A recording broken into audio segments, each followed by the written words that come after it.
আসসালামু আলাইকুম। আমি আজকে আপনাদের দেখাবো খুবই অল্প সময়ে এবং খুবই সুস্বাদু আর মজাদার নতুন পদ্ধতিতে ডিম ভাজার রেসিপি। আমি এখানে একটা ডিম নিয়েছি। ডিমটা আমি আজকে আমার মেয়েকে ভেজে দিব। আমি সবসময় এই পদ্ধতিতেই ডিমটা ভেজে থাকি। এই ডিমটা আমি এখন ভালো করে ঘুটে নিব।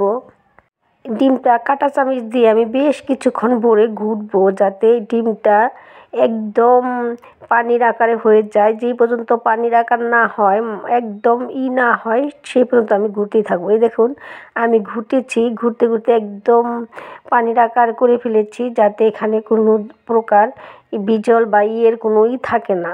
দেখুন, একদম ঘুটেছি, ঘুটে একবারে হয়ে গেছে, একদম তরল আকার হয়ে গেছে।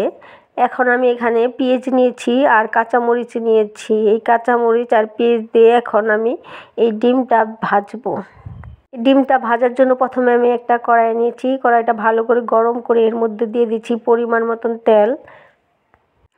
এই গরম তেলের মধ্যে এখন আমি দিয়ে দিব পেঁয়াজ আর কাঁচামরিচ কুচি। এই পেঁয়াজ আর কাঁচামরিচগুলো এখন আমি খুব ভালো করে তেলে ভেজে নিব। যে পর্যন্ত এই পেঁয়াজগুলো বাদামি কালার না হয়, সেই পর্যন্ত আমি এই পেঁয়াজগুলো ভালো করে ভাজতে থাকব। আমরা সাধারণত পেঁয়াজটা কাঁচামরিচ একদম ডিমের সাথে মিশিয়ে ডলে ডিমের সাথে দিয়ে নিই। তখন এই পেঁয়াজটা অনেক সময় কাঁচা থাকে, সেজন্য এই ডিম ভাজাটা খেতে ভালো লাগে না। সেজন্য আমরা কী করি, এরকম করে আগে এই পেঁয়াজগুলো ভালো করে ভেজে নেই, যাতে এই পেঁয়াজগুলো একটা বাদামি আকার হয়ে আসে এবং পেঁয়াজগুলো ভালো করে ভাজা হয়ে যায়। তখন আমরা যদি এই ডিমটা ভাজি, তখন ওই পেঁয়াজগুলো খেতে সময় কাঁচা কাঁচা লাগবে না। এই পেঁয়াজ কুচিগুলো দেখুন একদম বাদামি আকার হয়ে গেছে। আমার পেঁয়াজগুলো প্রায় ভাজা হয়ে গেছে।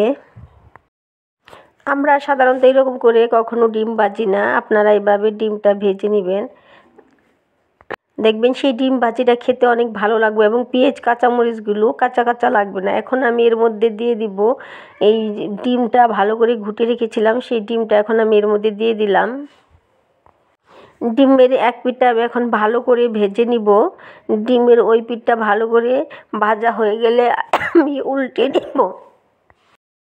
ডিমটা আমার এক পিঠ খুব ভালো করে ভাজা হয়ে গেছে। এখন আমি অপর পিঠ ভাজার জন্য ডিমটা উল্টিয়ে দিব। এই যে দেখুন, কত সুন্দর হয়ে আমার এক পিঠ ভাজা হয়ে গেছে।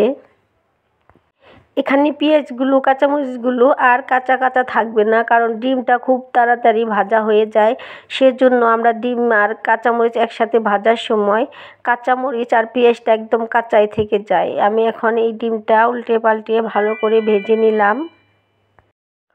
খুবই সহজে আমার ডিমটা হয়ে গেল। আমার এই রেসিপিগুলো যদি আপনাদের ভালো লাগে, তবে অবশ্যই আমার এই চ্যানেলটি সাবস্ক্রাইব করে রাখবেন, একটি লাইক আর একটি কমেন্ট করে পাশে থাকবেন। সকলে সুস্থতা ও মঙ্গল কামনা করে আমি আজকের মতো বিদায় নিচ্ছি। সুস্থ থাকুন, ভালো থাকুন, এই শুভ মঙ্গল কামনায়। আল্লাহ হাফেজ।